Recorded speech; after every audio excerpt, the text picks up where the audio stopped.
আমাদের যে অগণতান্ত্রিক ধারণা ছিল 20-এর পর, সেটাকেও আমরা সেই কাউন্সিলের বিরুদ্ধে ঘোষণা। আমরা সমস্ত কাগজপত্র, কাউন্সিলের লিস্ট, সবকিছু আমরা যথাসময়ে সাথে সাথে আমরা ভিডিও ফুটেজ শুদ্ধ আমরা নির্বাচন কমিশনে জমা দিই। আমাদের এই কাউন্সিলে তারা ইলেক্টেড হয়েছে যাতে তারা সেটা কগনিজেন্সে নেন এবং এটা তারা নথিভুক্ত। গত থেকে জেএম কাদের সাহেব তিনি এখন যে দাবি করছেন তিনি জাতীয় পার্টির চেয়ারম্যান, সেই কমিটি কিন্তু একটা বৈধ কাউন্সিলের মাধ্যমে এটা বিলুপ্ত ঘোষণা হয়েছে এবং তার এখন চেয়ারম্যান, তাকে নিজেকে চেয়ারম্যান ঘোষণা করার বা বলার কোনো অধিকার তার নেই।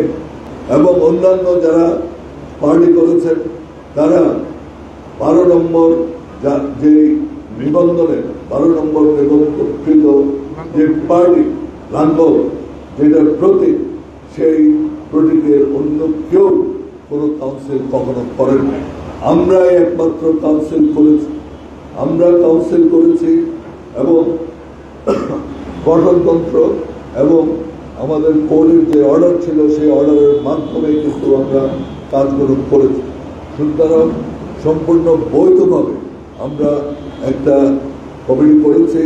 আমি আশা করব নির্বাচন কমিশন অতি সহসা সেই কমিটিকে রিকগনিশন দেবে এবং যেই কথা নির্বাচন কমিশনার বলেছেন যে মালিক খুঁজে পাচ্ছেন না, তারা সঠিক মালিক যেটা আমরা লাঙ্গল শুদ্ধ আমাদেরকে যেন সেটা দেওয়া হয়, সেটা জোর আবেদন আমি এখানে রাখলাম।